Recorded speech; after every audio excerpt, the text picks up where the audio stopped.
Рейсовый автобус задержался на 10 минут, но все-таки пришел. Какое счастье! А то Таня уже подумала, что ей придется добираться домой на такси или автостопом, а это далеко не самый лучший способ доехать до дома. На такси дорого, автостопом опасно. Таня жила сейчас за городом в деревенском домике, доставшемся ей по наследству от родной тети. 2 года назад этой одинокой и доброй женщиной не стало, и оказалось, что в завещании она отписала свою недвижимость на имя любимой племянницы. «Если хочешь, можешь поехать и пожить там», так Тане предложила мама. «Не понравится, продашь дом и вернешься». Они жили тогда в Новосибирске. И Таня, в общем, не хотелось переезжать из большого города в маленький, но она только что окончила строительный колледж и пока еще не нашла работу, поэтому решила попытать счастье на новом месте. А если не получится там устроиться,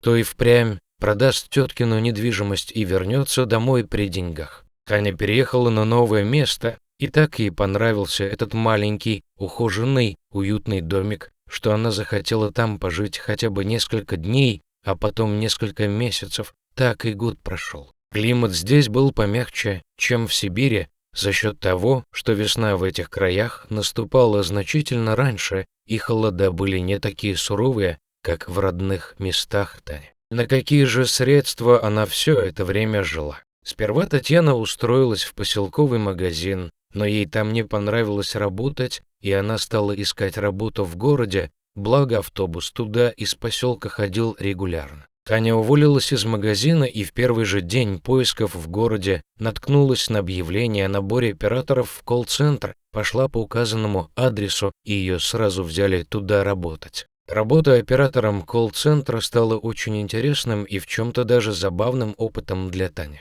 В огромном зале там стояли рядами столы, оборудованные под рабочее место операторов. Столы были разделены перегородками и образовывали что-то типа ячеек. В каждой ячейке стояло по компьютеру, и за этими компьютерами сидели люди. В основном это были девушки с наушниками, с микрофонами. Они должны были проводить опросы по случайным номерам, то ли сгенерированным компьютерной программой, то ли заранее забитыми чьей-то доброй рукой в некую электронную базу. И вот, когда все эти девушки разговаривали вслух с клиентами, то в зале стоял непрекращающийся гул, как в пчелином уле. Девушки и впрямь трудились в этом колл-центре, как пчелы. Правда, зарплату за свой труд получали мизерную. «Привет, как тебя зовут?» В первый же день обратился к Тане парень, который там работал. «Татьяна», — ответила Таня, — «а тебя?» «А меня зовут Тимур», — сказал парень и немного смущенно продолжил. «Ты, не могла бы мне одолжить немного денег? Рублей 200, 300, 500, но лучше пару тысяч, а то у меня кошелек совсем пустой, а до зарплаты еще жить и жить. Ой, ты знаешь, я сама сейчас на мели, так что, наверное, не смогу», — ответила Таня. «Я карту кредитную в банке взяла, ею и пользуюсь». «Так давай с нее и снимем», — оживился Тимур. «Нет», — покачала головой Таня, — «будет большая переплата». Тимур фыркнул, повернулся и ушел. «Что денег просил?» — послышалось за спиной Тани. Она повернулась и заметила девушку. Это была симпатичная, задорная девушка с ярким макияжем, и на фоне мрачного офиса она казалась инопланетянкой. «Ага», — кивнула Таня. «Не дала». «Не». «Ну и правильно, он у всех просит. Тебя, Таня, зовут?» «Да».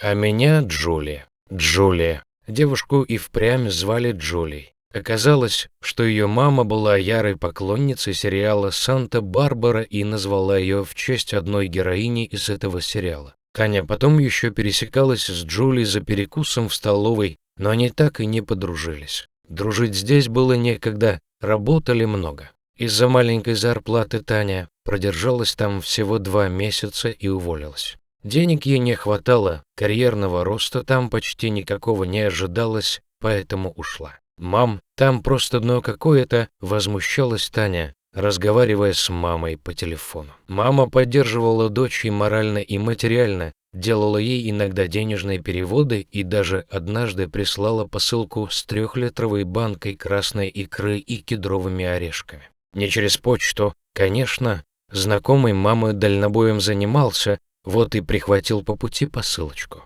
Эта икра Таню здорово выручала, если честно, спасибо маме. После колл-центра Таня устроилась на швейную фабрику. Она с детства умела и любила шить, поэтому сперва работа швеей была в радость, а потом начальство стало слишком загружать шитьем, и появилась сильная усталость. Но зарплату на этой фабрике платили приличную, поэтому Таня решила потерпеть до весны, а там, может, что-то еще подвернется. И вот, как раз на рейсовом автобусе она в тот вечер и возвращалась домой со смены на фабрике. В автобусе из пассажиров кроме нее никого не было. Таня удобно уселась на сиденье и задремала. Все равно ее остановка конечная, так что, если что, водитель разбудит. Татьяна уже погрузилась в достаточно глубокий сон, когда автобус тряхнуло, качнуло, и он остановился. «Ах, ё пересете!» — послышался голос водителя.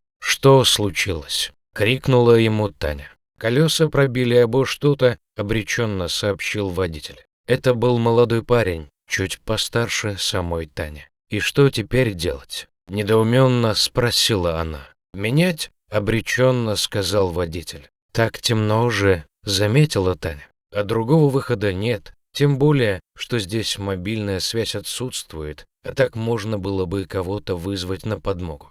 Делать нечего, Таня осталась сидеть в автобусе, а водитель пошел менять колеса, благо, хоть у него как раз 2 запаски были прихвачены. Долго ли, коротко ли, но работу он уже заканчивал, даже предупредил Таню, что минут через 15 должны поехать. «Вам помочь?» — спросила она, высунувшись из автобуса. «Да, можете собрать вокруг меня мелкий инструмент в ящик, чтобы быстрее поехали». Таня спрыгнула на заснеженную дорогу, стала собирать инструменты, как вдруг вдоль обочины появились маленькие зеленоватые огоньки. Как будто летние мотыльки вдруг проснулись и стали летать возле темных елей. «Ой, что это?» — недоуменно воскликнула Таня. Парень отвлекся от колеса и посмотрел в направление, куда показывала его незадачливая пассажирка. Вдруг он неожиданно взвизгнул, прямо, как испуганная девочка, схватил Таню за руку и рванул в автобус, мгновенно закрыв там за собой все двери. «Что? Что там? Инопланетяне?» — допытывалась она. «Да, какие к чертям инопланетяне? Посмотри же, это огромная стая волков!» — закричал он, или псов, или каких-то других животных. Но это были никакие не псы и не другие, а именно волки. Они вышли на дорогу и без страха приблизились к автобусу. Окружив его, они остановились в тусклом свете фар и начали выть. «Господи, какой зловещий вой, аж мороз по коже!» — тихо сказала Таня. «Что нам теперь делать?» «Ничего», — ответил водитель, — «будем сидеть и ждать, пока они не уйдут, потому что второе колесо я еще не доделал». «Зашибись, торчать здесь всю ночь теперь», — покачала головой Таня. «А как тебя зовут?» «Майрис», — ответил водитель. «Никогда такого имени не слыхала», — удивилась Таня. «Бабушка была родом из Прибалтики, она и попросила так меня назвать. Можешь звать Мишей или Майклом, если не запомнить это имя», — сказал водитель. «Нет, я запомню», — уверила его Таня. «Майрис. Красиво звучит». Волки тем временем продолжали выть. Их было много, очень много, штук 50, не меньше.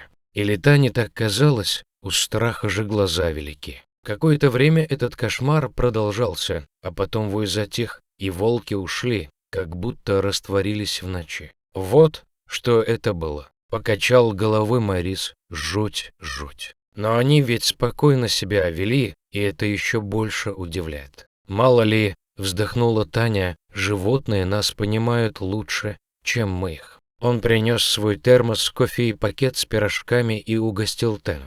Нужно было выходить и заканчивать с колесами. В такое позднее время вряд ли кто-то поедет мимо, разве что утром грейдер станет дорогу чистить. Но до утра слишком долго ждать. Все-таки он набрался смелости и вышел, доделал колеса. Уже когда он закончил работу и собрался уходить, из леса опять вышли волки. Стая осталась вдалеке, а к Морису подошел только один волк. Зверь лег на брюхо и пополз к человеку, как будто умоляя его о чем-то. «Нет, я так больше не могу», — даже рассердился Морис, сделав пару шагов в сторону волка. Волк остановился и отполз назад. Тогда Морис сделал еще пару шагов. Волк опять отполз. «Господи, да он куда-то зовет тебя!» — крикнула из приоткрытого окна Тая. «Оставайся в автобусе, а я пойду за ним», — сказал водитель и, направив фонарь в сторону елей, уверенно направился к стае. Стая расступилась, растеклась по придорожным кустам и деревьям, и он больше не видел их, только один волк шел впереди него, указывая дорогу.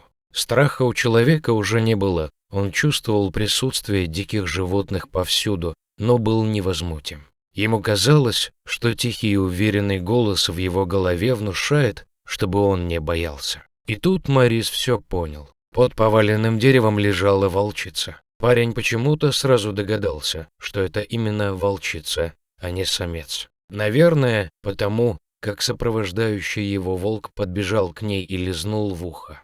Дерево придавило волчице лапу, ей никак было не выбраться из-под толстого ствола. «Я попробую», — пообещал Морис. Кому он это пообещал? Волку. Бедной волчице. Сам себе.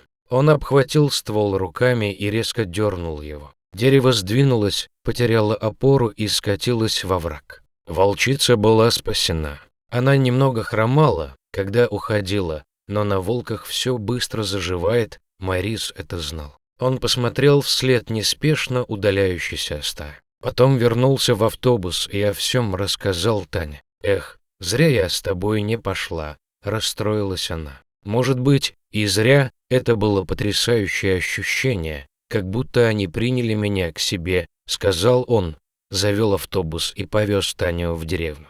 После этого случая Морис и Таня подружились и начали встречаться. Потом они поженились и стали жить в маленьком домике Тани. С ними случались разные истории, они попадали в различные ситуации, это была их обычная повседневная жизнь. Морис все так же продолжал работать на рейсовом автобусе, и иногда зимой, когда он возвращался с работы домой на своей машине, на том участке дороги, где он помог волчице, из кустов выскакивали волки и сопровождали его машину. Это бывало очень редко, поэтому Морис ценил такие моменты и никогда не забывал то чувство единения со стаей, с природой, которое испытал однажды.